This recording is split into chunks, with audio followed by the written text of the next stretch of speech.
Hello, can everyone see me? Or is there anyone here even tonight? Because I know that I did not share a link until about 10 minutes ago. Even tonight, because I know that I did not share a link until about 10 minutes ago. I think I got rid of the echo. Anyway, it has been a very busy day. I have not stopped working, which also means I've hardly, I haven't showered. I haven't gotten dressed.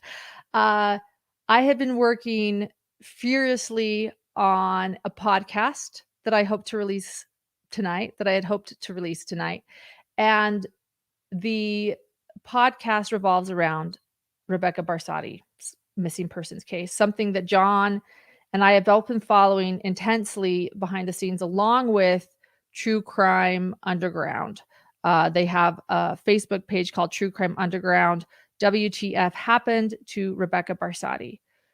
The information that continues to come out about this case is, let's just say this: I have repeatedly said I've never seen a case like this. I've never heard anything like this. The more we dig, the more shocking it becomes. And when I think I can't be surprised and shocked anymore, that happens. So I've been thinking about how to present this case for a very long time, wanting everyone to fully grasp what we're seeing. And I have a podcast episode that's 45 minutes long, complete with video. So podcast video. I had an incredible interview yesterday with a local journalist named Monty Turner. He says some incredible things. I've been speaking to several people in Montana. There is so much. Nathan, we all know Nathan. He's still a part of this. So although I didn't finish that podcast, in fact, I did finish it. I concluded, and then I hit export at 7:01 and saw that it was going to be a half-hour export. And then in addition to the half-hour export, it was going to probably be an hour to post on YouTube. So I said, you know what? This is important enough to wait. I don't want to rush this. Plus, there are a few things that I could add. I don't want to rush this very, very important podcast. And I hope that everyone listens to it once it's posted, either later tonight or hopefully tomorrow. But until then, I think we need to share the breaking news with you tonight. So I have a very special guest behind the scenes. I'll bring her here shortly to talk about the Barsotti case. But I also want everyone to know that earlier today, John and I had an incredible conversation with Skye Borkman. She is the director of the Netflix film Sins of Our Mother that will be coming out, I believe, Wednesday. And it was an incredible conversation with her, a very candid conversation, a very honest conversation. And we'll also be sharing that soon. So there's been a lot going on, and I just wanted to share that. So hence, no showers. Top bun, top knot, is that what we call them? Universal name. Anyway, I'm going to bring on our guest, and I'm going to introduce her and share some very important news. Very important news. Hello, Angela. I hear an echo, and that might be from, do you have the YouTube channel? Hello, Angela. I hear an echo. Yes. And that might be from, do you have the YouTube channel? Hello, Angela. Is that better? Much better. I had the same thing. I heard an echo on my part, and I realized I had the YouTube link open. Angela, very IT challenged. Angela Mastrovito is Rebekah's mother. So first off, it's so gracious of you to discuss this so candidly. I know this is incredibly difficult for you, yet at the same time, you have had to be your daughter's advocate and investigator for the past year and a half. It is also your birthday today, I learned. And I just want to say happy birthday. And I hope that as a birthday gift to you, the hidden community will do our part to bring awareness to Rebekah's case. And so to all of my listeners here tonight, for Angela, please let a friend know about Rebekah's case. And when my podcast comes out explaining everything in the backstory, please lead them to it. What I hope to do with this podcast is explain it beginning to end, because I think that's been part of the issue. And also people haven't been able to get to know Rebekah. And I have inserted a lot of her iCloud videos, her video journaling. It'll help us all learn more about Rebekah. And then Angela, I want to tell you that I've literally been editing videos of your daughter all day. And just so you know, I'm very touched by who she is and the kind woman that she is, and I'm very angry. And so I'm kind of emotional because I've been writing and editing and zoomed in on all things Rebekah today. So Right. thank you for being here, and happy birthday Thank to you. you. And I hope Thank, that we can help. So thank you. there's also good news today that we've heard. The Yes. breaking news. The breaking news is not bad news for once. Correct. Why don't you share what we've learned, and then we'll go from there. So this week we learned midweek that the Montana Attorney General's office has opened a criminal investigation. And that our attorney even said that is very good news. He said that is excellent news. So we are very, very thankful for that. We don't really know exactly when. I don't have a date. I don't know when that opened. I don't know what the deciding factor was. I don't know if it was just that we've continually, every time I've had a lead come our way, I have sent emails from the bottom up and to everybody in between. To our attorney, who reminds me that he can initiate a criminal investigation. So then it's up to me to distribute, if you will, the emails and the information that we get. And so it starts at the county level and goes all the way up to the Montana Attorney General's office and everybody in between. So I don't know what the deciding factor was, but I'm thankful. We're very, very thankful. It is wonderful news. In fact, when I heard the news, this shows you how this case has affected me. And I thought, no way, it's too good to be true. Are you sure? I even Yes. told you, I'm like, really? Well, and I've asked our attorney several times, are you sure? And so I understand, because we have had to fight and fight and fight and fight for 13, 14 months now, almost 14 months. And it was almost like we couldn't believe the news, when we heard it. Yeah.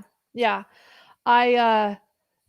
And to explain to people what that means, it's the Montana Attorney General. That does not mean that a criminal investigation ever opened with the Superior County Sheriff's Department. In fact, Correct. I want to say this because, again, I'm kind of angry, and I've now listened to the county commissioners meeting from November like 6 times now, and listened to Sheriff Toth, and so I admit I'm feeling angry tonight again, and sad, but and hopeful, and all these things. So, but they never opened it, and I don't think they were ever going to. And I'm just so grateful that the Attorney General's office is at least investigating this. And that means that Superior County Sheriff's Office is no longer a part of this investigation, I would think. We're still learning, everyone. Yeah, we're still learning. There's been a lot of terms thrown around this week, like the investigation is closed at the county level, open at Montana Attorney General's level. The investigation at the county level was never considered a criminal investigation, to my knowledge. But at the Montana Attorney General level, it is considered an open criminal investigation. Now, with that, the one thing that I'm trying to figure out and understand is there's still potential evidence in possession of Mineral County. and they intend to release that to David. I'm not understanding how, when there's a criminal investigation at a higher level, how you can release what may be evidence. The day before we heard word of the attorney of the AG's investigation, you were at a long hearing. I was still working on this podcast that I Right. keep talking about, and you were at a hearing, and I thought they might close it, and then it sounded like they weren't going to, because they also that David's attorney was arguing that you should still not get her laptop because there are all these conspiracy theories floating Right. around, and so heaven forbid we give it to Angela, because clearly you're the, Right. I don't even know the reasoning there. Right. I guess And I'm the one who's they think I'm the one who's creating the conspiracy theories. But sure. in Yeah, all which reality, we're getting the information and processing it. yeah, in other words, it means in code of Superior County Sheriff's Office code, it means you're challenging what they wanted to be a nice, easy, belief that this was some uh, drowning accident. And let me say this too: I've been going through everything for a year and a half, right? Their story changes so many times. They'll sit there and say that she was last seen at the river, and then all of their news releases say that she was last seen at the gas station. Right. There's no one that has seen her at the river. The more I delve, the more I dive, there are some things that they have really said that are misleading. And I would say the person who has the facts is you. I want to reiterate that. And I believe that this investigation is happening because of the determination of you and your husband, Jerry, Yes. and the dedication of Rebekah's parents, her stepfather and you. And I just want to let you know that it's incredible what you've done for her. And I'm sure that sometimes it feels like it's not enough and exhausting. And I know that you and I have talked and cried before. I hope it's okay that I share that. And sometimes it feels like nothing will change. I know you've been hung up on by law enforcement. More than once, and I just want to let you know that you're doing the right thing and we support you. So you're welcome. You're welcome. I thought we should talk about, with this investigation, there are always things going on behind the scenes, things we're learning, things we can't say, things that your attorneys say, don't share that yet, or that's not okay. But with this AG investigation, I heard today that we can talk about a few things more candidly. Is that true? Yes. And we I can talk reached about out that to tonight? our attorney, and I said that you had asked about me coming on tonight, and he said, I think you should do it. And I said, well, is there anything I can't, off limits? And he said, as long as it's true, and that I basically have his permission. And I specifically reached out because his contract says I need to check with him first before I do anything with social media like that. So unless if I misunderstood the contract, but I'm pretty sure I remember that in one of the last few paragraphs. So he said, yes, by all means, go ahead. Okay, well, I want to share a couple of things. First off, there have been 2 autopsies that have been completed, one by the state crime lab and one that you worked so hard to have done. And I have brought these up on past lives, but have felt like I couldn't share too much. So we'll talk about those tonight. And then the most recent news is there has been rumors for a while of David having life insurance. Nathan, does everyone know, anyone that's been following our case? And for those that haven't been following this case, please head to our Barsotti playlist, Rebekah Barsotti playlist, and watch those videos to get caught up. And again, I will have a podcast episode soon for people to hear the whole story beginning to end and to be where we are now and to be caught up, because this case is so important. It really is. I can't stress that enough. There have been times where John and I thought, maybe we need to back away from this case, and we just can't. We can't. Rebekah deserves her voice to be heard, despite people trying to silence it. And we're doing that. So these autopsies, the life insurance. So Nathan Jacobson, for those that have been following along, you know who he is, because he is a gentleman that I feel like has brought more evidence to this case than anyone. Yeah. And I stand by that in the sense that he's bringing forward recordings of him and David that are essentially they are asking Nathan to burn your house down, yours and Jerry's house down, Angela. And then there's another one where he talks about a KO or a kill order and Yes. asking Nathan, should we kill him or just burn their house down? Yes. That one that I just mentioned is on True Crime Underground's YouTube channel. If anyone wants to link that, because I don't think as many people have heard that kill order recording as the one on my channel. So feel free if anyone can post that. But these are very chilling to say the least, and still have not caused a criminal investigation by Superior County. I mean, if that can't. No, in fact, I mean, when we originally received the phone call from Nathan Jacobson back in October 31st, my husband and I were staying in Rebekah's trailer, and we're like, is this somebody just playing a prank on us? Do we take this serious? What do we do? And, so the next day we thought, it's prudent we take this serious. So we informed our attorney. We made an official police report. We attempted to call the FBI in Missoula, who said that it was considered solicitation. And I was like, well, we're not selling hairbrushes here or encyclopedias. And they really weren't interested at all. And but we went forward with the police report at Missoula City. And then we even went so far as to call back home in Virginia, to our Enrico Police Department to let them know that we had been threatened. Mostly because if something happened to us, we didn't feel like anybody would be able to connect the dots. And, they would just think, oh, they were out of town vacationing or whatever. And so they just wouldn't even think about it.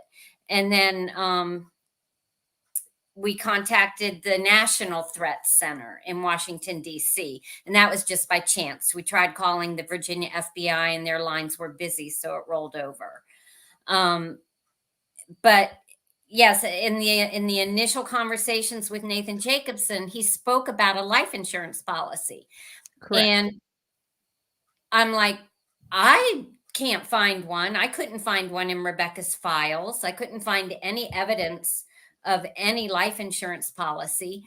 And at that point, And I had kind of looked around then too, right? When he was saying, David is telling me that when her death is deemed accidental, that he'll be getting $300,000. That's what he told me, even in an interview. Yeah.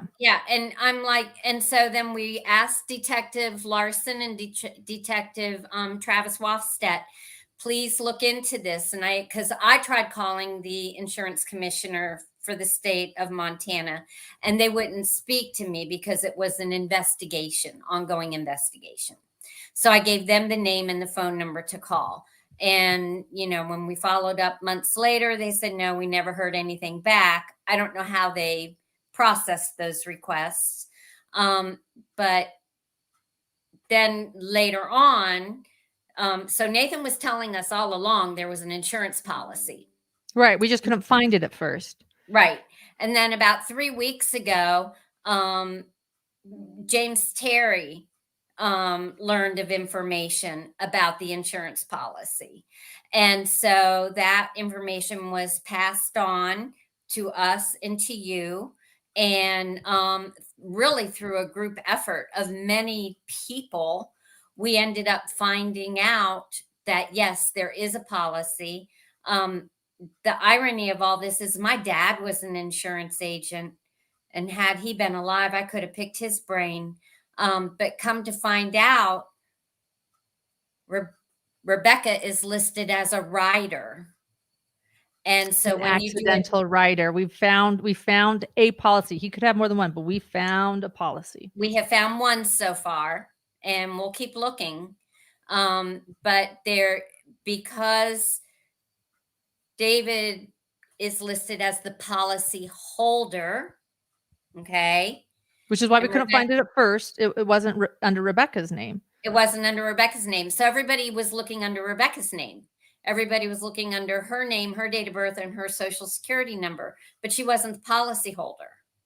So it didn't populate her name.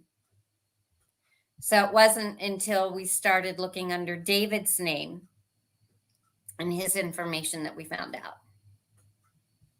And that's where we found it. And I called Fidelity to confirm Yes. it as well. And thank James Terry for me. That was Yes. great work by him. Thank you to him. Sure. And she is a writer. Exactly. Poor son's mom. Oh, that's sneaky. She's an accidental writer. And then let's throw in something else extra that seems very bizarre and very Yes. strange with this that we're still investigating. There looks to be a third party involved. Right. Not just So David and Rebekah, but someone else that might be benefiting from this as well. Right. So oddly enough, not only it's our understanding anyways at this point in time that not only is it a policy that's only payable upon accidental death. Okay, that's the only way it's paid out, accidental death. Mhm. But the beneficiary wasn't even listed as David. The beneficiary was listed as a friend of David's. So it's our understanding that the beneficiary is a third party, not related, but just a friend of David's. So if that's not odd, Right. I don't know what is. Right. I would never think to do a life insurance policy for myself. Just think about that. Make my husband a writer and then the beneficiary a friend. Right. A friend of yours. Who does that? Yeah. And why? Right. And we have learned, so we've received, something else that Nathan has sent me. David sent Nathan all of the post-nuptials that David would try to get Rebekah to sign, that he wanted the entire house. It was he wouldn't even settle for 90%. He was like, pretty much give me everything, Yes. and just sign this. And he didn't understand why she didn't want to, and she didn't. And we've heard word now that it was the same thing with life insurance. He did want her to get life insurance and she didn't, but he found a way.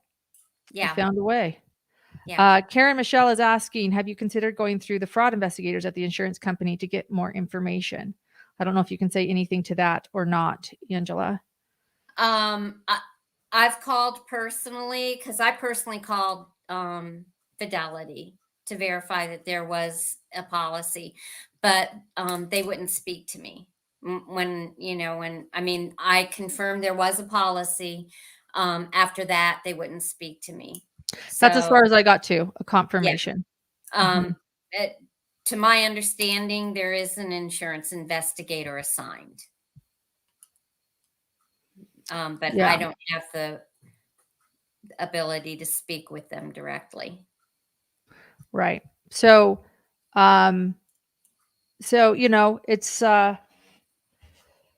interesting to say the least. And it's just one more layer. I mean, of death threats against you two and burning your house on, fire, and he asks this chilling moment. He asks Nathan, can you make it look like an accident, to Nathan? Right.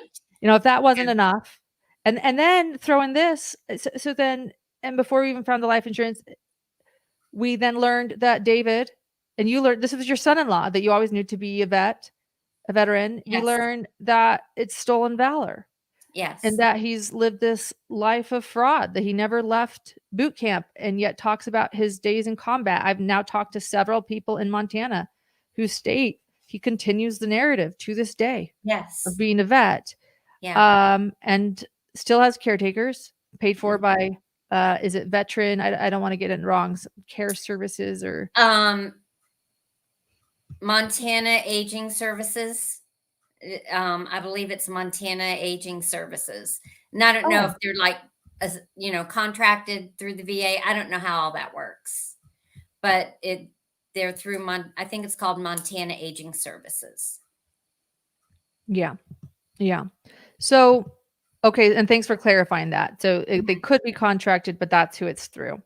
Yeah. So then if that wasn't enough, right, this case just keeps getting crazier. And then, and it is like banging your head against the wall. Like, could somebody just make this a criminal investigation? Because what was happening too is it was only remaining a missing persons case and there was no investigating at all. We kept Right. getting calls saying, please, law enforcement won't return our calls. So I'm calling you, I'm just, Right. I'm Yeah. just- And that's the way it's been. I mean, law enforcement won't return the calls. And so that's why we have had to reach out and go beyond law enforcement. We've had 2 PIs. We have you involved. We have other people involved. Like there's a support group and team network behind us that, it's not law enforcement at the local level doing the investigating. It's been everybody else. And then we've had to try to make sure that somebody gets this information. Right. And then I want to go back to the very beginning too. The fact that if the only evidence I feel that was needed to start a criminal investigation, just to like declare a person of interest and rule out people, was the fact that there was a no contact order against David, Yes. for Rebekah, and that she had moved out. They were separated. Yes. And they were estranged and they weren't seeing each other. And there was this no contact order. That alone actually is reason to do a criminal investigation because mental health experts know well, domestic violence experts know well that the most dangerous time for a woman is when she does that no contact order. That Yes. alone should have started the criminal investigation. And I've been watching again all of these interviews with Sheriff Toth, and do you know what he says at the commissioners meeting? When that's brought up, he won't bring it up. He'll say just because David, it was just a crime doesn't mean he Right. did anything. He can't even say that the charge was against Rebekah for threatening Rebekah. He just calls it just a crime. Doesn't Right. mean anything. And then there was a point in the commissioners meeting where you're talking about the way that David texted you the day when he found out that Rebekah was missing. Texting his mother-in-law to let you know. Right. He was very mean on the text. We have the screenshots. We'll be sharing it in the podcast episode. He was very mean and abrupt on the text. He was very aggressive. You bring that up in the commissioners meeting and you say he was aggressive. He was mean. It might not have been the word aggressive that you used, but you said irritated. That was the word. Irritated. I think he was irritated. He was very irritated. He was very irritated. And Sheriff Toth's response is, "Hey, well, David, he has quirks." Right. Yeah, that was that tells you that Sheriff Toth knows him. Yes. And you don't say you say your friends have quirks. Right. And B, what a dismissal of additional evidence. If he is writing you and being irritated while letting you know your daughter is missing, your beloved daughter, red flags and alarm bells should be going off. Yeah, there was an excuse for everything. The domestic violence issue that wasn't even brought out when Rebekah went missing. And I kept asking, why isn't law enforcement even mentioning that there was a history of domestic violence? Why isn't law enforcement mentioning there was an active PFMA charge? And you could hear crickets. I mean, nobody would answer. It wasn't important at the time. It also wasn't important at the time to mention that Rebekah and David were married. When there was any mention of Rebekah missing or any update on the case, never was there a mention that there was a husband. Never.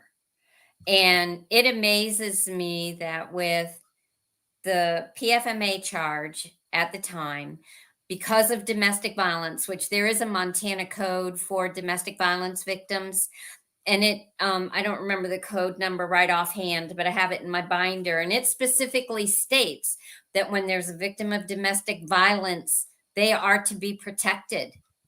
And, Sheriff Toth specifically said, I wasn't even going to look for your daughter. I mean, from Montana law, he didn't even have that option, but that's the option he chose and was going to exercise. Yeah, you shared a few things that have not been recorded. I know you record most everything now because lesson learned early on in the Yes. case, but you have stated that Sheriff Todd said he wasn't even going to search for your daughter. But not Right. only that, he said, why should he? Because she's not the president of the She's not- United States. Correct. Is that? Yeah. And that was the face-to-face conversation.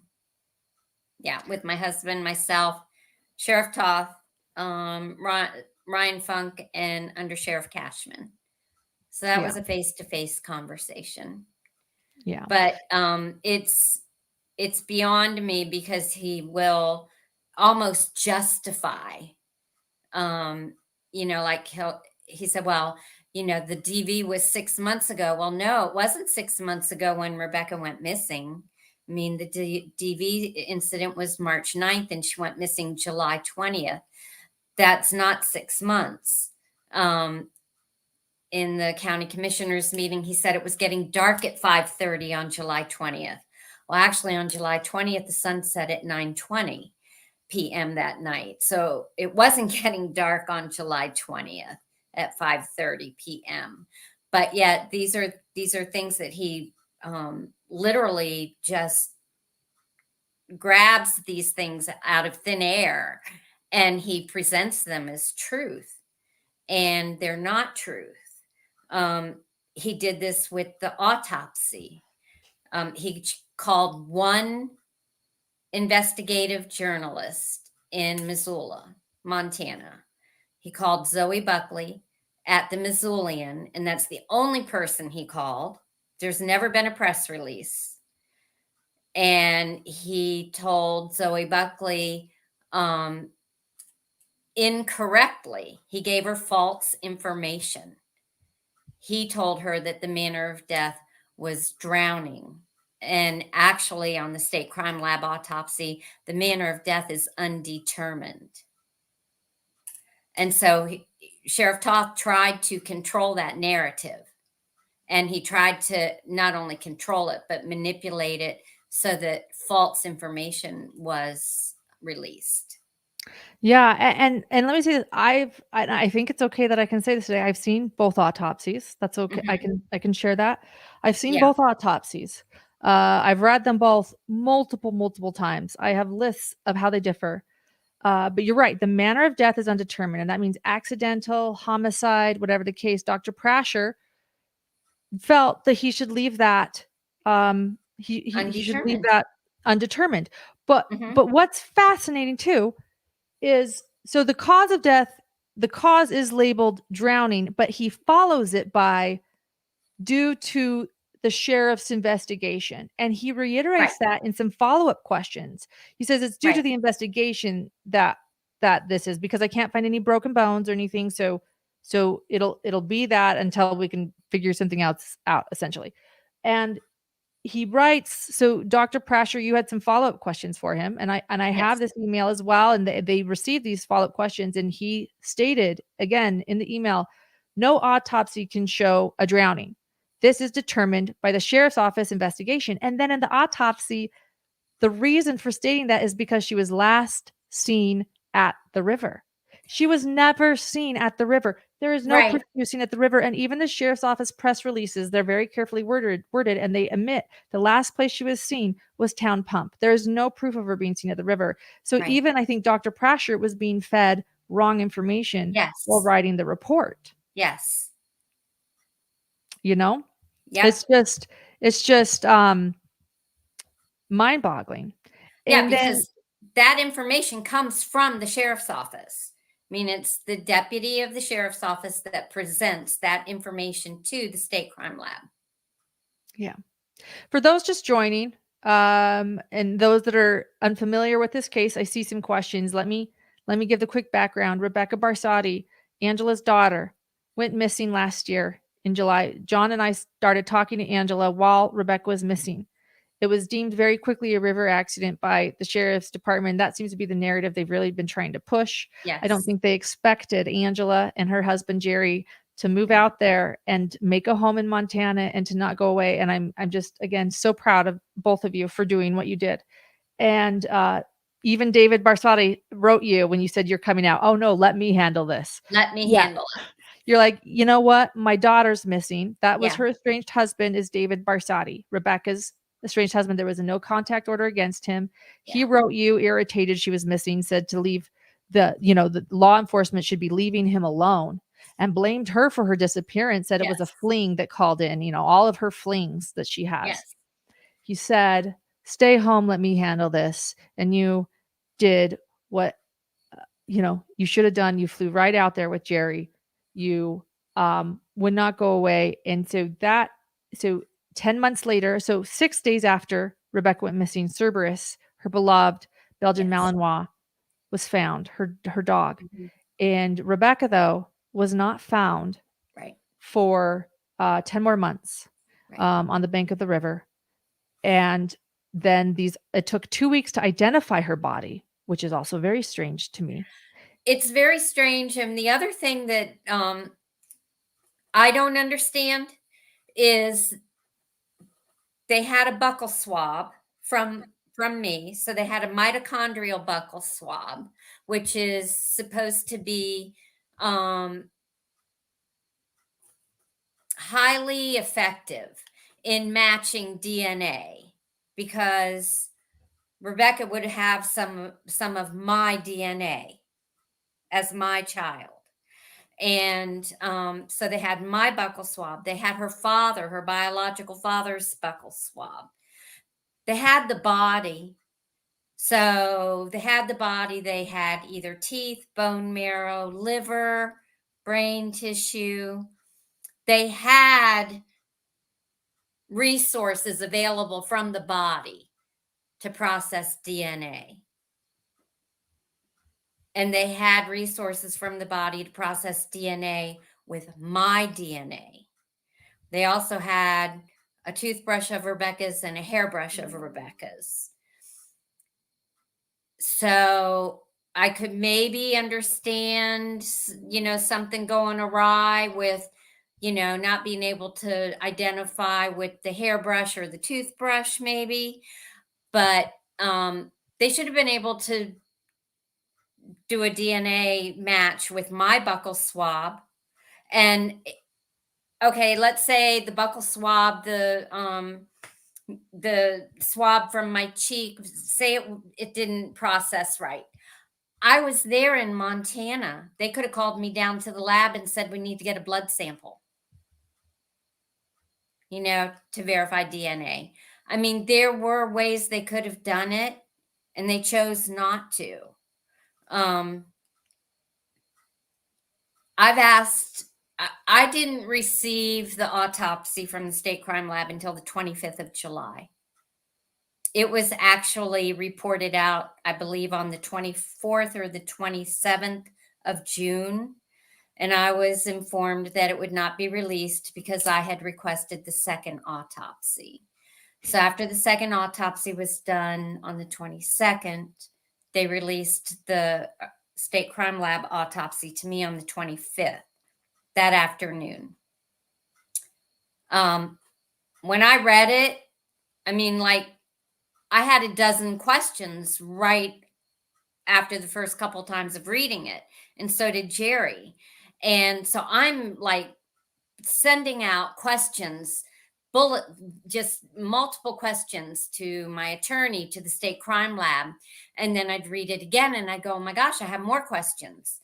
And unbeknownst to me, I knew Rebekah was going to be cremated because in the state of Montana, even though there's a domestic violence charge, and David, it was dropped, so the jury did drop that charge. They dropped it. Let me read it. They dropped this after Rebekah was missing. You went for her, and they were continually told during the hearing by David's attorney, Rebekah's not even here. Right. She didn't show up to even testify. Right.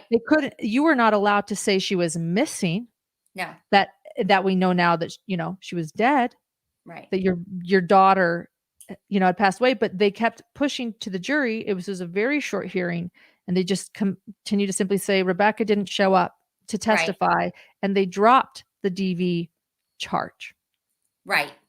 And, before the hearing even started, the jury was informed that the hearing would only be that day, that there would be no continuation of the hearing to another business day, that it would be resolved that same day.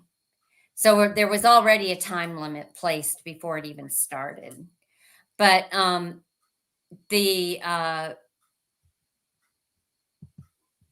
Thank you, Laura. By the way, Laura Williams is here, and she's saying Sheriff Toth blamed you for the ID delay. I wanted to say that too. And Yes. Rebekah, he did that publicly. I've seen that Yes, he interview. did. When people said, "Why has it taken so long to ID Rebekah?" He said, "Well, I don't think they got the things, her dental records in time, although they were already in the system." Oh, And I actually, have questions still about the IDing, because I saw emails from you between that time where perhaps some DNA came back wrong. Even it was kind of confusing. yeah, it was very confusing. I was told that they couldn't match the DNA. And at the time, you're thinking, well, that's crazy. So then they move on to dental records. Now, to me, dental records meant x rays and panoramic views. And, but in the autopsy from the state crime lab, there were 5 teeth missing. And I'm like, well, Rebekah went to the dentist the first or second week of July, and there was no mention of teeth missing and from those records. And she had a full set of teeth. And so I asked a very simple question. Were they missing at the time of recovery, or did the state crime lab pull them? And I never got an answer. I've never received an answer. I've submitted my questions 3 times, and I've never received an answer back. And I think that my questions are very reasonable. And I'm just asking, when were these missing? And if they were missing on recovery, great. That's all you have to say. But if you pulled them, then let me know that too. And if you pulled them, why didn't you use one of the teeth for DNA? Right. Really. And so they would not let you ID her either. I want to say that they offered David to ID her. I want to say a few things. So when they found her body, you knew that something was going on because David's neighbor, Jason Maxwell, texted you and said something's going on. There's a bunch of police over at David's home. We learned later it was to inform him they'd found Rebekah's body, but they didn't bother to let you know. They offered to him to ID it.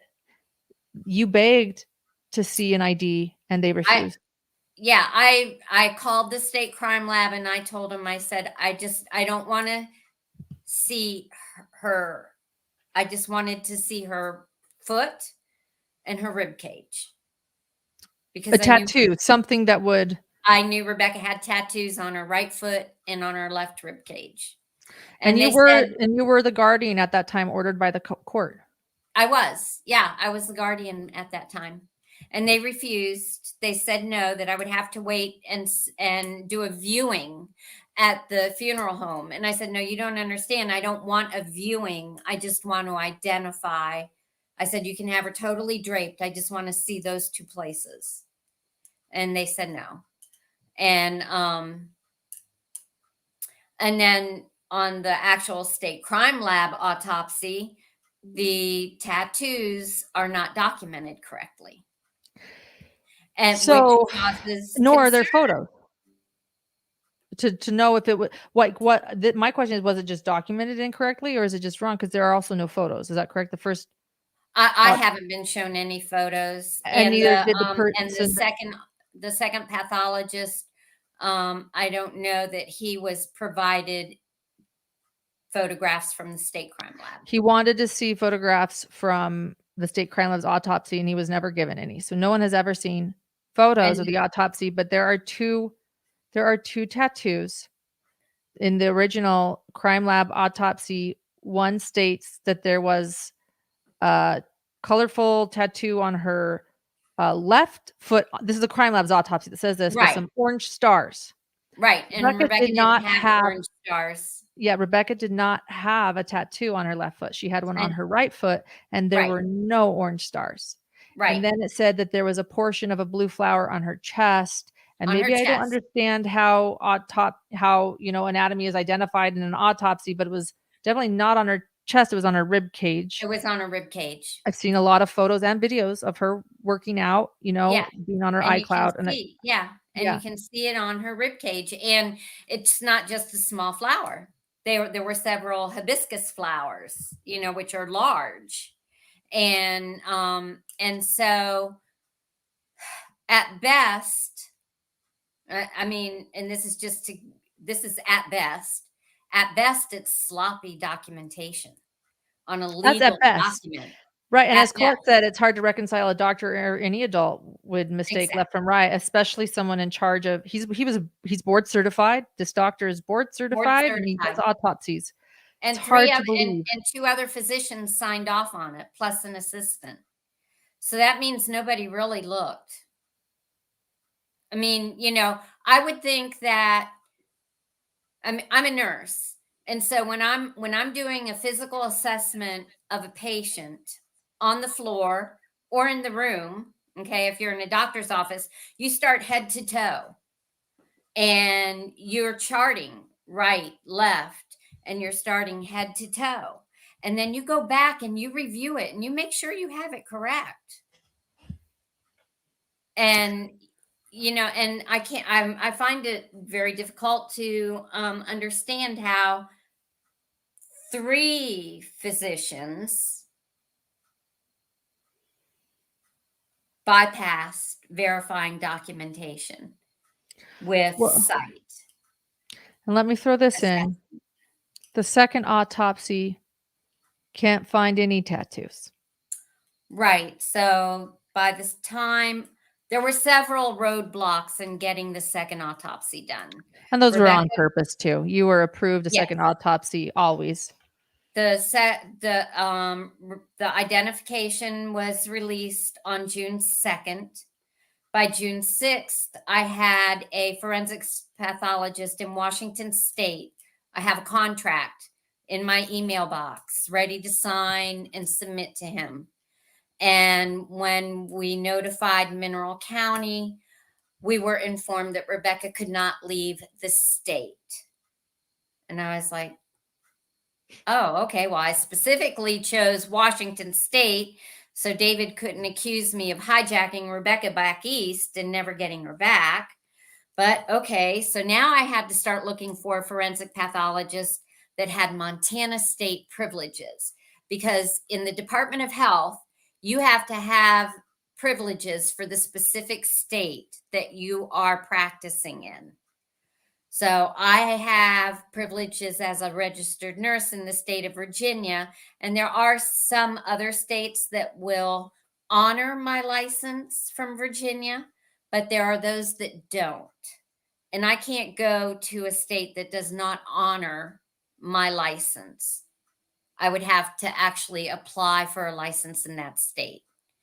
And I was being told it didn't matter and that they could get the judge to overrule it.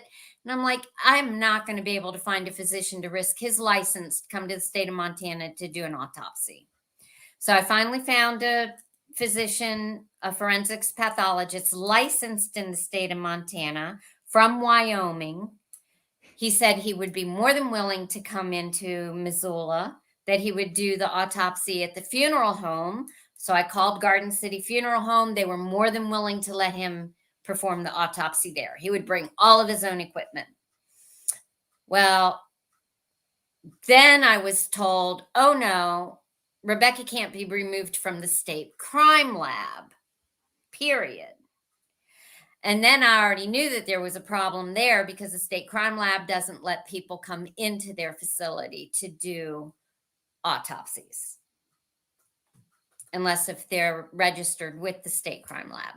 So I called Brian Frost, missing person clearinghouse specialist in Helena, and he suggested getting an emergency injunction. I asked and requested for an emergency injunction, but the deputy county attorney, Wally Congdon, thought we only needed a stipulation letter. The stipulation letter took 2.5 weeks to process instead of an emergency injunction. So yet another delay. And by the time Dr. Bennett was able, he made 2 trips to Missoula. And by the time he was finally allowed to go in and do the autopsy, Rebekah was so badly decomposed that all he could really do was review the first autopsy report. He could do a minimal visual exam, but But there were organs missing. there He were couldn't- organs missing. And I not want to say this accounted too, for. it didn't need to be that way. She could have been frozen. I mean, this is a place, And there was a motion that she was supposed to be maintained. Evidence was supposed to be maintained for the second autopsy. And she wasn't. right. But She I wasn't also want to say maintained. this, she wasn't, I don't know how much I can say, so I won't say it. I still believe, from what I could tell, as far as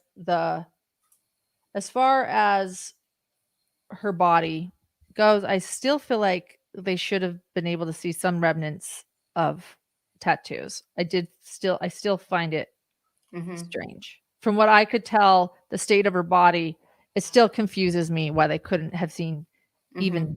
something, especially if the other person could so clearly see orange stars on her left foot that she didn't Right. have.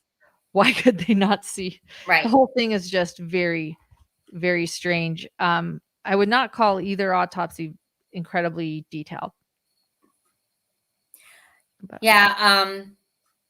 there was no water first found in her. autopsy There was was no almost water found in her lungs. That's No important. water found in her No lungs. There was no water water. in the sphenoid sinuses. No water. No. That's, to me, the most important thing to share. Yeah. No, and the sphenoid sinuses were clear. So there was no indication, and my sister has said it many times, Laura, that the first autopsy from the state crime lab they weren't looking for anything. They were just, they weren't even looking to rule anything out, really. It's just like it was a form that they filled in with the least amount of effort that they could. And Rebekah grew an inch for the state crime lab autopsy. She grew an inch after she died. Yeah, and I've heard it's usually the opposite, right? Don't we? We usually shrink. Fluids and shrink. Yeah, she grew but an inch. somehow she grew an inch. I've never figured that out. I asked specifically about the clothing she was found in because Nate Auer, the young man that found Rebekah, described to me the clothing. And I'll say this to who, we think it's Rebekah, but I don't know. Rebekah was supposed to be in blue jean shorts when she met Bevan Harkin Adams Cook. And the body was found in black spandex. And it was 95 degrees that day. So you're not going to wear black spandex and blue jean shorts. And Dr. Bennett was not allowed to see the photographs of the clothing, nor was he allowed to see the clothing. Nor photos of the first autopsy. No, There are any. Yeah, and I specifically asked, black from sediment from the river, and were they blue jean shorts with a zipper and a buckle, and maybe Nate Auer just thought they were spandex, or were they spandex? It's a very simple question. You can, look at the clothing and determine the content. And what Nate, fabric who you is. referred to, Nate Auer, is the young man who found Rebekah's body. Yes. And he spoke, and he didn't see any tattoos, I recall. Is that right? No, he said he didn't see any tattoos. He respectfully did not take photos. We all probably wish he had now, but he was being respectful when he didn't. And he was also told not to come forward. He was told that, he was and told that he said he not to stated come that on a forward, radio not show. to say anything.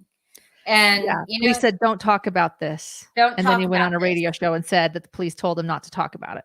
Right. And, you know, fortunately, he did say something, because what his statement says versus what was reported by Sergeant Ryan Funk are two different things. So I have a sworn statement under oath, and it's not the same as what was reported. Wow. I didn't know that. Yeah. That's new to me. Wow. I've thrown it up here a couple times. I want to take a moment to share this. Rebekah's parents, Jerry, her stepfather, and you, Right. Angela, have spent, I don't even want to imagine the amount of money. You moved to Montana for a time. You've paid, like that, like one expense was $10,000. I'll just say that for one thing. And that's just the smallest amount. I have shared your GoFundMe. I know you don't necessarily want me to say this, but I'm going to say it. The amount of money, I think we might be at 6 digits now with the amount of money that you two have spent on finding Rebekah. And it's not slowing down, and you're not giving up. And if anybody can help with that GoFundMe account, everything goes towards everything goes towards finding Rebekah. Well, it goes towards the case. Right. Rebekah has allegedly been found. Well, Yes. I mean, I agree. There's motive to put a body. I mean, with a life insurance policy, there is motive for a deceased body to possibly be placed on the river. And I want to share this, that Sheriff Toth was the coroner, or is it Funk? I mean, it was Sheriff Ryan Toth Funk was the coroner. Oh, so it switched off to him, because it was Sheriff Toth for quite a Well, while. Sheriff Toth is a coroner, but so is Ryan Funk. Okay, so And Ryan Funk is the assigned deputy to Rebekah's case, and so he was the coroner on her case. Okay, so it's not. I mean, I know that I just jumped into a conspiracy theory, and I don't have a tin hat to put on. Not that it would fit with my hair right now, but it's a conspiracy theory with a motive, and with the possibility if Sheriff Toth is coroner. So I also want to throw that out too, is I think that to, just, have we found Rebekah? We think we have found Rebekah. So it goes to this case. In other words, you have a very long journey ahead of you. And we do. We have a very long journey ahead. I don't see it finishing. It's almost what I would consider, and actually someone else said this to me, legal extortion. I mean, we keep going back to court for things that have been granted. And, there's already been a court order for it, but because it hasn't been done yet, we have to go back for another status hearing. And then it's not done again. So then there's another status hearing. And so we keep going back to court for things that have already been granted by a court order or by the bench order, and they're not done. And so you still have to go back to court to get them done. Or we have switched attorneys now, and so now everybody wants a new order. So the judge would like another order, and so you just keep going back. And then one of the things that we want to do is we want to establish Rebekah's legacy as a nonprofit. And I will say this: if anybody out there has or knows of an attorney that would help us establish that pro bono, and I do need their work pro bono, because the legal fees for the actual Rebekah case are overwhelming. But if there's somebody out there that could help us establish that pro bono, that would be greatly appreciated. Because our goal is, this is beyond Rebekah now. Yes. I mean, this is to help. This is to help the next victim. And there's going to be another girl. There's going to be another person. There's going to be another person that dies in Superior. There's going to be another person that goes missing in Mineral County. And somebody else's family is going to go through this nightmare. And God help them. I mean, we're not well to do. We're very middle class. We live within our means. And but this is very important because there have been so many misconceptions with this case. And then we have had people reach out to us and say that they had, not for domestic violence, but for other issues in the county, that either a deputy or the county itself has literally bled them dry. And it came to the point where they had to sell their home, sell their business, give up the fight in the legal system because it was either that or feeding their family. And that's wrong. That's just wrong. That should not happen. Right, right. For those, I've posted the link to the GoFundMe several times, but I'll have it in the description of this video after I conclude. I didn't have time to write up a description before we Yeah, that's started, okay. but I'll conclude it. And you can also, the way I find it, by the way, is I type in GoFundMe on Google and be a voice for Rebekah. So Yes. that's also a be a voice for Yeah. Rebekah and GoFundMe. Yeah. So for those again that are just joining us, this case I think started out fairly simple and straightforward, and we, like I said, we were told of this case while Rebekah was missing, that there was a no contact order against her estranged husband David Barsotti, yet nobody was investigating it as possible foul play, and that was something that Dr. John and I took note of very quickly, and we talked to you very early on. That's the basis of this, but the more you invest, the stranger it becomes. And then through that time, we learned of the stolen valor. We learned of the threats on your life and that he was attempting to get someone to burn your house down and possibly kill you, a kill order. Yeah. And again, for those, I would still like to post that kill order recording that is found at True Crime Underground here. If someone has it. I don't think as many people have seen that as the recordings I've had on my YouTube channel. And but we have all these things have come up, and then the life insurance, and then the autopsy. It doesn't end. It doesn't add up. David's attorney accused me of conspiracy theories, and I'm like, I'm not looking for this. I mean, when someone calls and says, we know, like Nathan Jacobson, there is an insurance policy out there. Well, I wasn't looking for that. That was information offered. And, I wasn't looking to find out that David was only in the military for 4 months and 11 days. Which isn't making it out of boot camp for anyone. Right. I wasn't looking for that information. And so these are facts that are presenting themselves.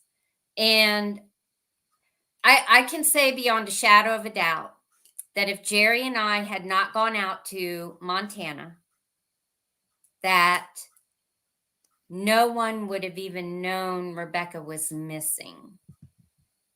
Correct. They would have, maybe her employer and her coworkers, because they would have been like, gosh, where is she? She's not answering her phone or whatever. But I don't even believe there would have been a missing person flyer published or any type of press release on it. I think it would have gone under the carpet, and everybody would have hoped that nobody would have noticed. It would have been a river accident, because the way he wrote to you is, she's missing some fling. And then he wrote his friend Nathan the very next day, and I have those texts too. So after he told you that some fling reported her missing, the text to Nathan the very next day are, oh, she's dead. It's now a recovery. It was a river accident. She died drowning with her dog. First off, how do they know all this stuff?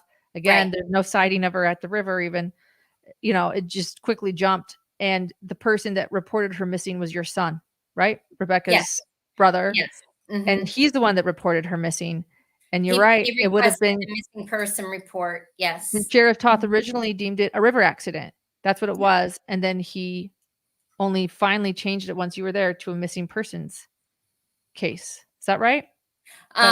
When Tony called and requested that they processed the missing person report is when it became a missing person, as far as we know. Right. And then of course that damning text to you from David too that says, "Oh, don't come. I'll handle this." They wanted it to go that way. They Clearly. wanted that. Yeah, they wanted it to go that way. They were hoping that it would. Yeah. Yeah. And it didn't because of And you. it didn't. And we're not going away. I mean, we're not there physically. And I really believe that, they waited until we left before they decided they were going to release items, because that was a fiasco. Our attorney was informed they were going to release items. I had a court order saying that I had the right to inspect. We made arrangements to make a copy of the laptop, which I had a court order of. I made arrangements with one of Rebekah's friends to identify her clothing and her belongings. And then I made arrangements actually with Jason Maxwell, who was going to inventory and photograph the guns for me.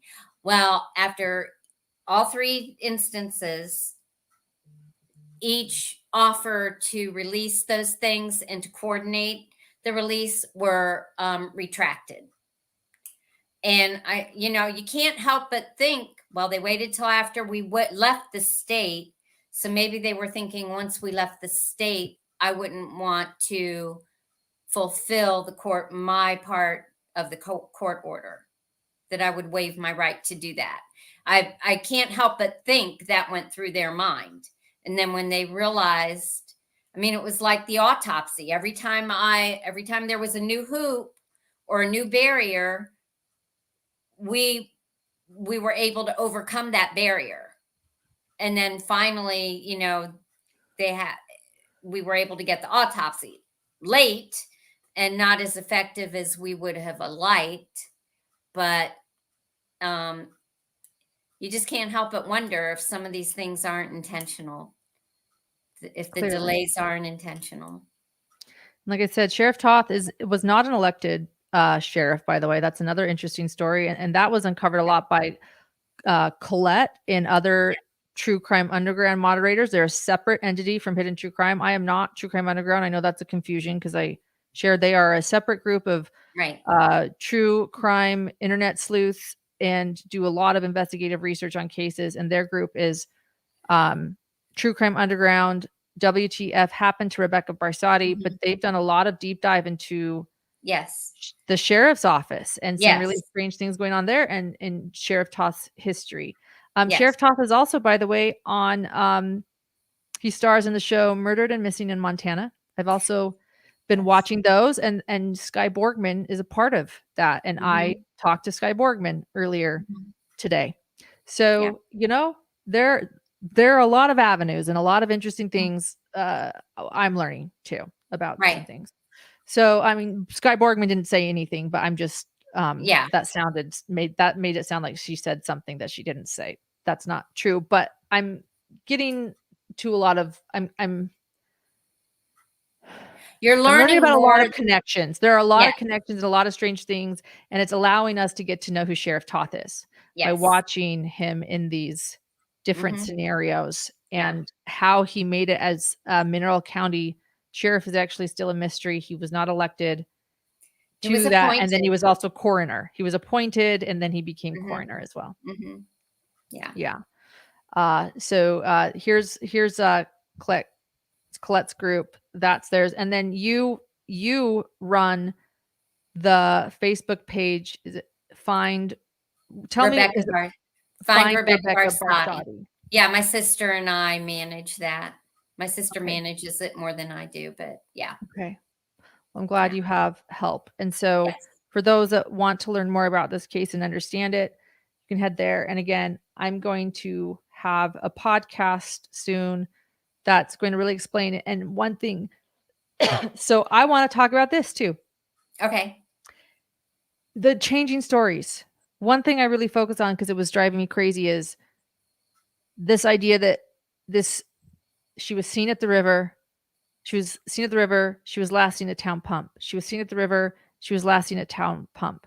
It is mind-boggling to me. So I really delved in. Karen Michelle, thank you so much. And to LM earlier, thank you for your support as well. It means a lot.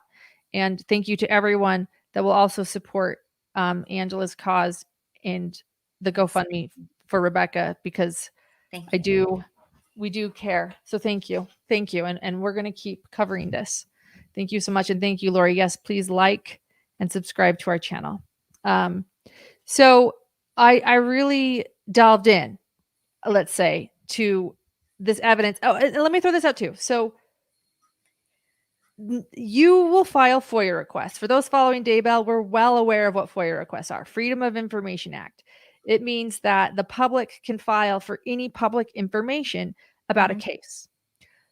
But yours have been continually denied and delayed. And the excuse from Sheriff Toth and the Sheriff's Department is always, well, it's still an open investigation, even though it's not a criminal investigation of any kind, and was only a river accident until you pushed and made it a missing persons case. Sheriff Toth has not, said that anyone can get these because he's left the case open. And it is interesting because I know what he's doing, because if you watch Murdered and Missing in Montana, he actually gives a whole speech about this, that if a case is open, you can't get FOIA requests. It's very telling and very interesting. And so I think he knows what he's doing, but speculation there. But so there's a 911 call. Nobody's heard the 911 call, which, by the way, you can surely share that while a case is open.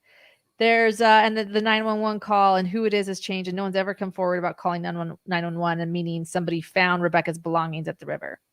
There's this alleged witness that saw Rebekah, but now maybe there is no witness that ever saw Rebekah at the river.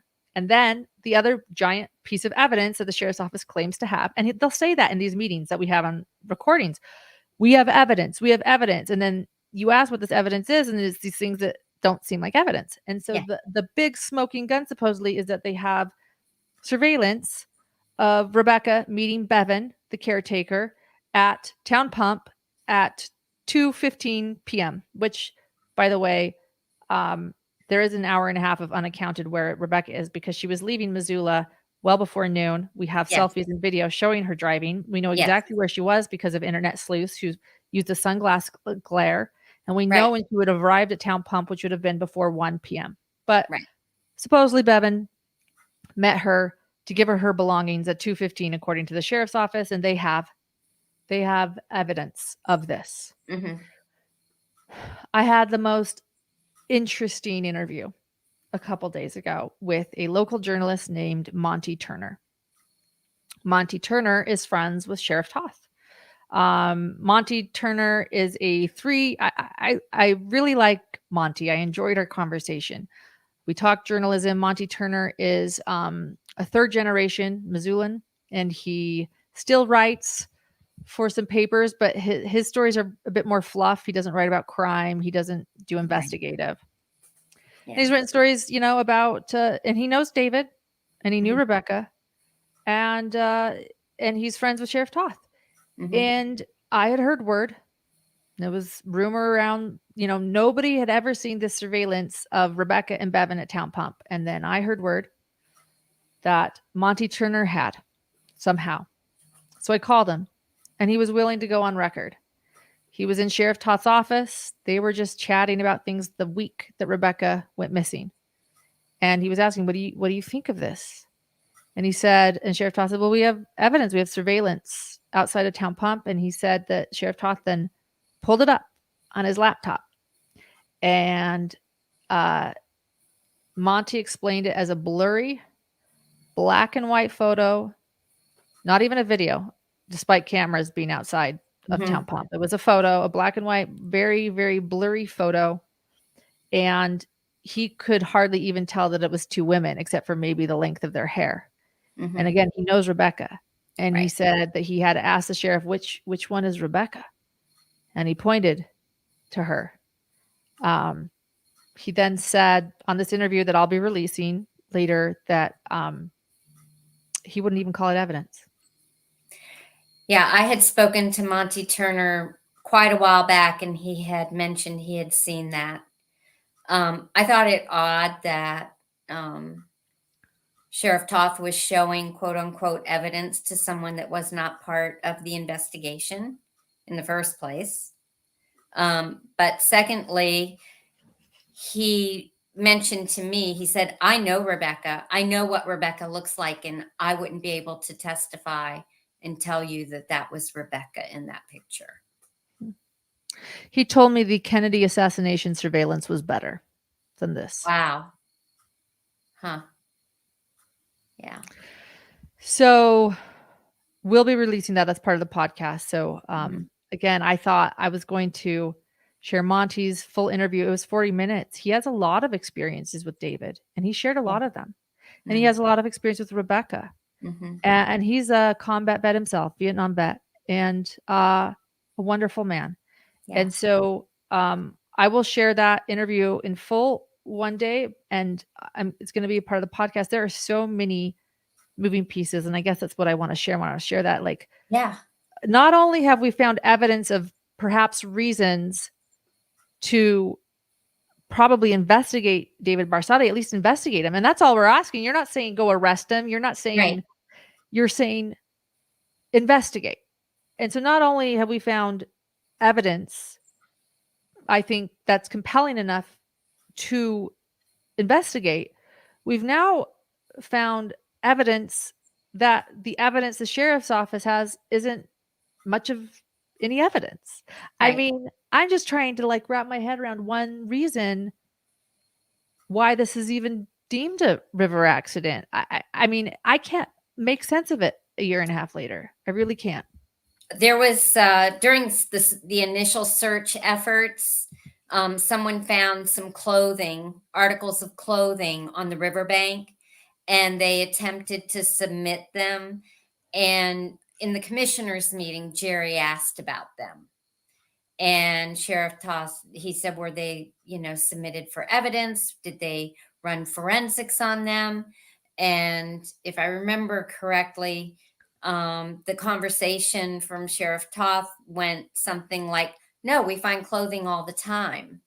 We don't run all the clothing we find. And Jerry asked, well, then, if that's the case, why did you automatically assume that Rebekah went in the water if you find clothing on the riverbank all the time and don't do anything with it? Right. And Sheriff Toth discusses all of her belongings being lined up perfectly. And then the story is she jumped after her dog. And again, there's no witness. It's Right. There's no witness. So where's the story coming from? Yeah. There's no witness. There's no source of this story. Yeah. Yeah. Yeah. So, and I want, someone is pointing out that ribs are on the chest area, and that could be true with anatomy, that maybe I don't know how rib chest is described in an autopsy. So I don't want to, I'm not Joseph Scott Morgan, who I hope might come and share some things about this, or another expert. If anybody knows any expert that can help us with this. Angela is left very much alone to process this. And so I think bringing something like that up, Crystal, thank you, is a great point to say, can someone help? Like, we don't know. Is there a forensic expert that could help us, or help Angela, I should say? Any attorneys that are pro bono, and again, to start Rebekah's legacy. And one thing I want to see too is, I don't believe that an estranged husband with a no contact order should be able to have any type of say in, he received her ashes. She was cremated before you knew. He took her ashes. You will not now have your daughter's remains or any part of them. No, we received, I had asked for a portion to give to her dad and to her brother. I didn't even ask for myself, but I wanted, when my dad passed away, there were 6 kids and my stepmom and everybody, there was enough ashes for everybody that wanted them. And so I asked if I could just have a portion for her dad and her brother. And the funeral home called and said they needed my address. And they said that they had a locket to mail me. And that David had provided a locket. It was a little 1/2-inch locket. And when I got it, I'm like, I called them. I said, "Are there supposed to be ashes in this? Because it's very small." And they said yes. So I'm guessing maybe a 1/4 teaspoon of ashes were in the locket. But it was basically David's FU comment. You know, I mean, this is your portion. This is all you're getting. Well, and And I want to share this. Oh, go ahead. no, that's all right. Yeah, I agree. That's what it was. Right after Rebekah's remains were identified, right when you learned that they were your beloved daughter, Rebekah, you had not heard from David Barsotti at this point for, was it nearly a year? Almost a year, months. Yeah. And he texted your phone. And he said to you, this was just days. This was days after. Was it how many days after learning that this was your daughter, that this was Rebekah? He decided to text you. On July 3rd, he texted. So was that the day that you found out? No, they found out the body was found July. May 17th and then identified June 2nd. This was an out of the blue text. You hadn't reached out to him, and he said hadn't you can reached out to him out of the blue.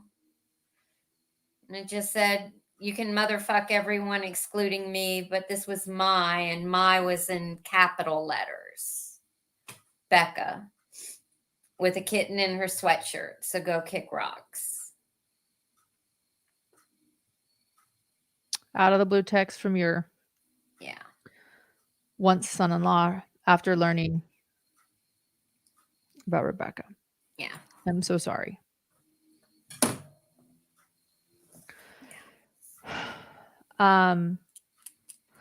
I thank you to people being here tonight. I realize that this isn't Hidden True Crime's most popular case to talk about.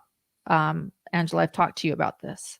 Yeah. Not that it's ever stopped us, and it's not going to stop us. But I predict that a lot more people are going to know Rebekah's name very soon.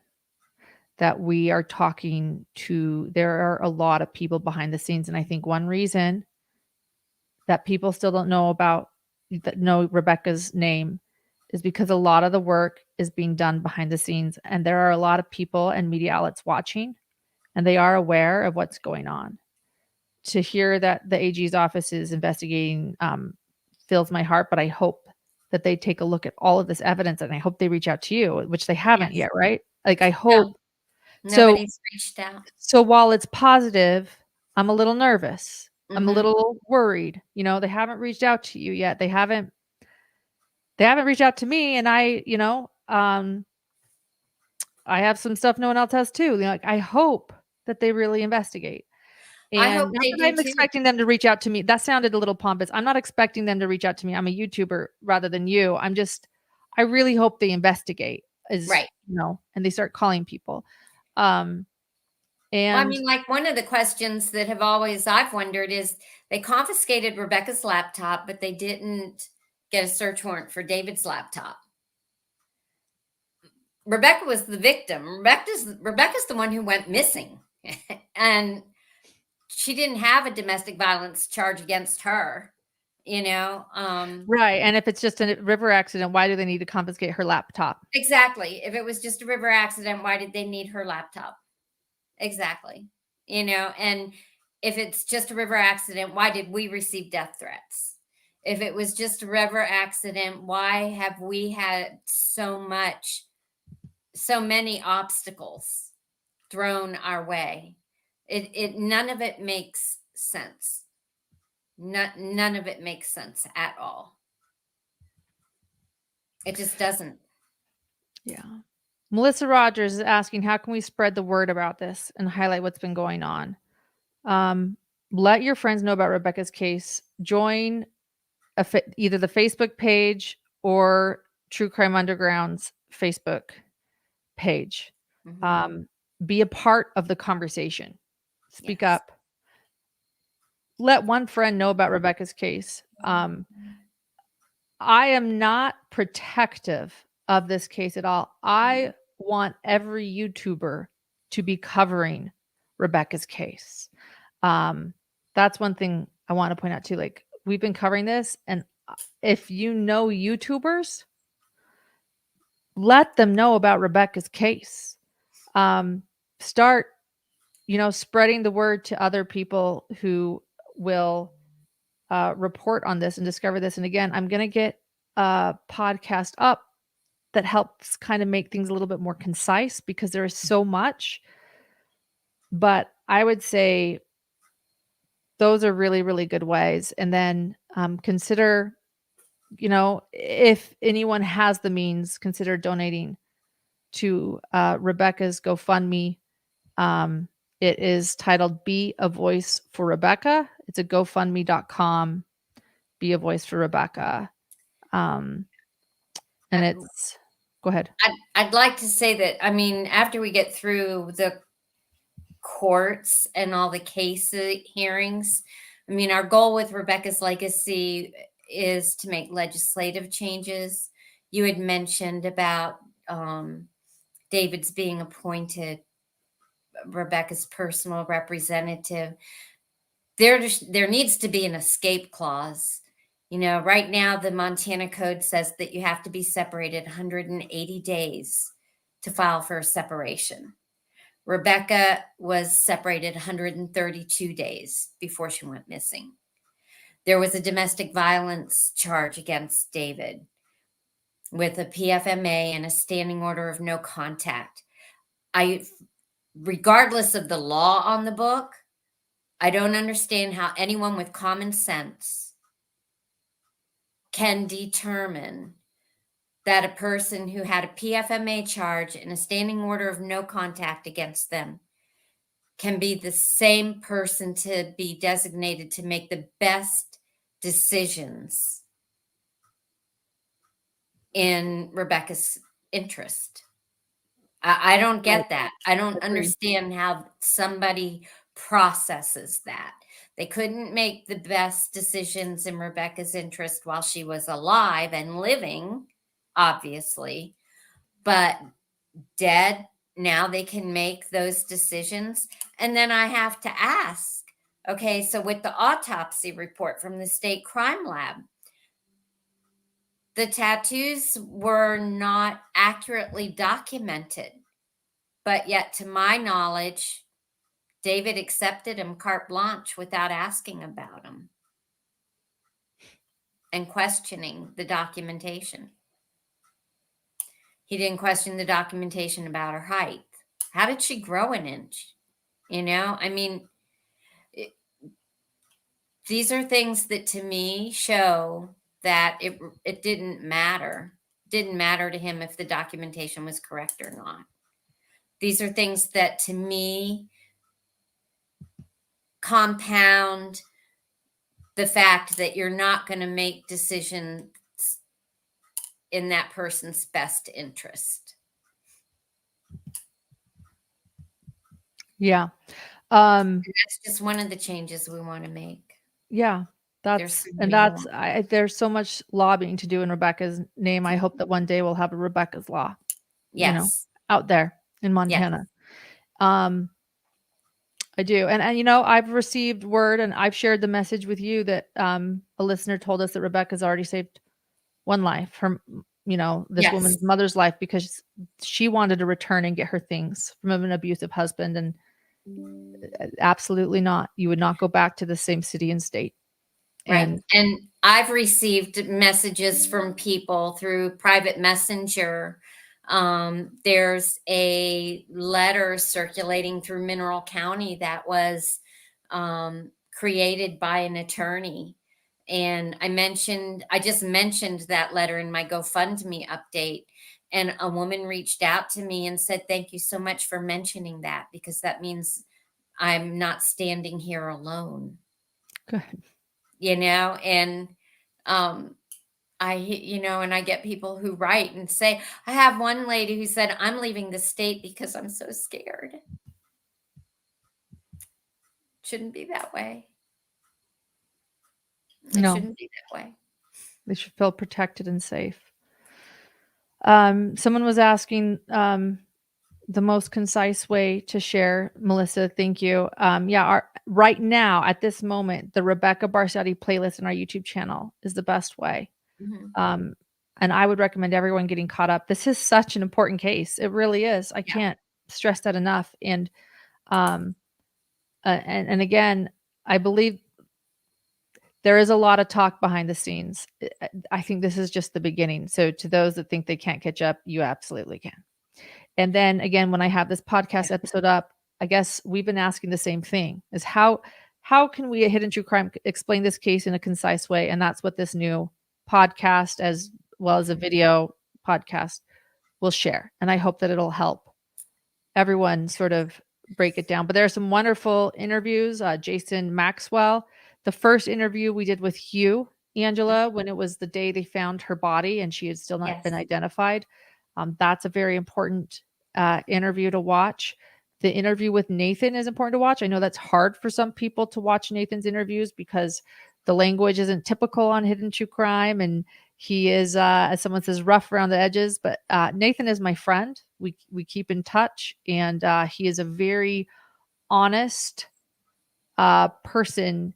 Every bit of evidence he's claimed he's produced, and it's been true. And he was very brave in coming forward, and he cared enough about Rebekah that when he started to realize his friend possibly harmed her, he started recording their conversations. And in my opinion, he's brought the most evidence to the table. Yes. And I hope that the AG reaches out to him. Yes. So Colette's asking if I'm uploading tonight. That was the plan, Colette, and I think I will. But I've got to go take care of my family first, and we'll see how much energy I have after. There are a couple more changes I want to make now that I was racing for a deadline, so I finished it. But I'm going to be honest, with a few more hours, I could really tie up some loose ends. So we'll see. It'll be this weekend, either tonight or tomorrow. Jeremy, thank you. I hope that this case gets the spotlight it deserves and demands to get these people held accountable. Me too. Barbara's asking this, and I don't know if you can talk to what we've discussed over the phone, Angela. If it's private, what you and I have discussed, then don't talk about it. But Barbara Ann is asking, how did Gabby Petito get all the attention and Rebekah is not? Is it the pretend military? And actually, I spoke with Gabby Petito's mom a couple weeks ago. Yes, you did. Very gracious of her to call me and to reach out. And God bless her. I mean, she honestly doesn't know how Gabby's case got as much attention as it did. But her family too wants to use their tragedy to help others. And, I don't know if it's because, Gabby was very photogenic and did a lot of videography and did a lot of TikToks and did a lot of Instagrams and stuff. I think it's like that latter thing. I would call Rebekah very photogenic as well, and absolutely just as beautiful as Gabby. They're both two beautiful young women, and people will see that when I post Rebekah's podcast. I think it's more the latter, the video journaling and the across states, multiple states. Yes. Mm-hmm.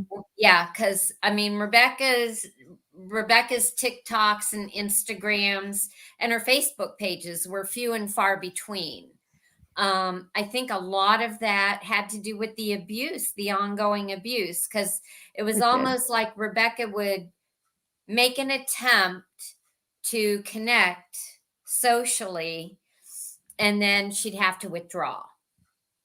And if you watch her exercise videos on her iCloud, when Rebekah's exercising, she's always looking up. So she was in the basement when she was exercising. I've seen all these videos. Yeah, and it's almost like she's looking up to see if she has to stop exercising. The video that is the most heartbreaking and telling to me about the isolation she was suffering, and I've heard from friends about how she would start to make friends and they would move to a smaller town. But and I start the podcast with this, but tears are streaming down her face. Mhm. She's saying that she's having a mini crisis. Yes. And it's clear that the only person she feels like she can even talk to is her phone. You know, she's Yeah. video journaling, which Yeah. breaks my heart too. Yeah. And she's crying and she's saying she feels like she doesn't fit in Mhm. anywhere. Yeah. And my thought was how true those words were, Yeah. because she wasn't. And I guess I feel like those words are actually very telling and very important, because even after her death, it felt like Mineral County didn't care. Not Right. Mineral County residents, because I know there are a lot that have shown up. A Yeah, lot of there's Mineral been a County lot. residents that Yes. don't know her have shown up. So when I Yes. say Mineral County, I mean the The law leaders, the enforcement. law enforcement, Yeah. because I know there are many that care about Rebekah there Yeah. and have shown up. But I was like, you know, it seems like she was right. But I think that my goal is that to make sure that Rebekah does know she belongs, and she belongs Yes. to the hidden true crime community. That's for Yes. sure. And she belongs to many people that care, and she belongs to you, and she belongs to Jerry. And Yes. I want Rebekah to see that there is an army that she Yes. belongs to, you know, Yes. that it's not true that we, you know, she belongs. She Yes. belongs, you know. Yeah. And so I could tell the isolation she was suffering, in other Mhm. words. And Mhm. it was heartbreaking. And her dog was comforting her. Yeah. Yeah. So, I'm so sorry. Thank you for staying up so late to do Mhm. this interview. I'm so sorry you had to do this on your birthday. Yeah. If anyone can help spread the word, that would mean so much. Yes. And we're not going to stop fighting, Angela. And so, and I hope I made that clear. Oh, and to go back to Gabby Petito's mother, she did call you. You Yeah. talked And for an hour. You talked for an yeah, hour. for an hour. Very, very gracious woman. And you have to understand that I mean, this is their season of anniversary, if you will. And so the fact that she even called me during that time really meant a lot, you know. But yeah, And I mean, she seemed pretty surprised that nobody was investigating Rebekah's case. she did. She did. She, you know, I mean, I just gave her a few details and she was just like everybody else. She's like, I don't understand. And you know, but there are quite a few out there where, you know, law enforcement, you know, isn't doing anything. Now, granted, with Gabby's case, there was a lot of law enforcement and a lot of coverage on that. But there's others where, you know, it's like this happened and therefore there's nothing about them. And I really think that it's going to take joining together in numbers to get changes made. Yes, You know, exactly. education Exactly. awareness. I mean, like, you know, David's attorney at the domestic violence case, he said Rebekah was too calm when she made her call for 911. And I'm like, wow, you really need to have some education awareness in domestic violence, because if you've got somebody who's going to completely go off the chain, you're going to do everything you can to maintain calm and order and not instigate. And if that means Exactly. you have to keep your voice calm and not be hysterical, then that's what you do. And, you know, I think that in hindsight, having someone from either the YWCA that worked with domestic violence victims or another liaison that was aware of the different ways people experiencing domestic violence would actually process and present themselves when making a phone call. Because it's not one size fits all. Each situation is different and everybody's personality is different. And Right. Right. A lot of, the law enforcement in Gabby Petito's case sort of blamed her for being crazy and hysterical in the body Yes. cam footage yeah, because she was crying. right. I know it's a separate situation. I'm not, but then No, but it shows the difference. the argument in Rebekah's case that it couldn't have been domestic violence was that she was too calm.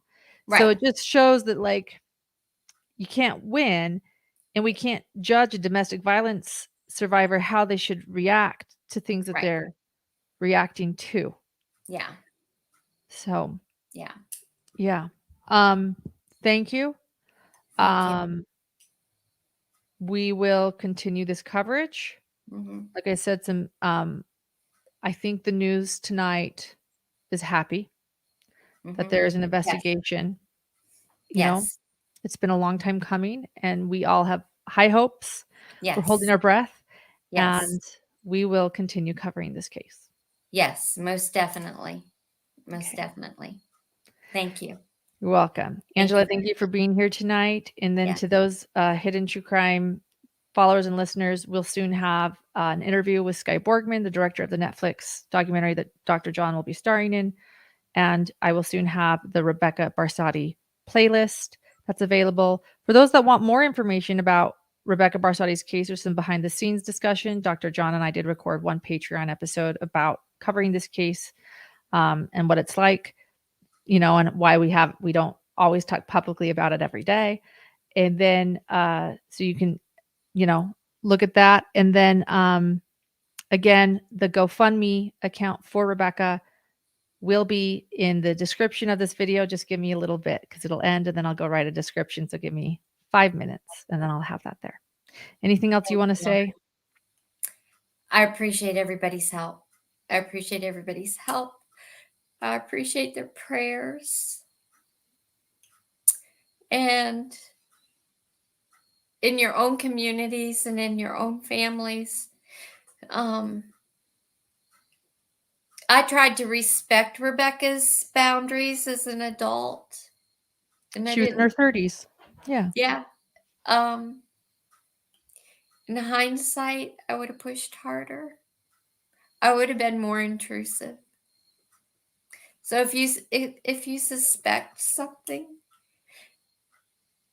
take the risk and be intrusive. Thank you for sharing that. Such powerful advice. Yeah. I think we've all been in that situation, and I would agree with that advice. Don't be afraid to be more intrusive. Right. Thank you. Yeah. Thank you. All right. We will be following this. We'll talk to you later, Angela. You get some rest. All right. And you're welcome. We'll see you. God bless. God bless. Bye-bye.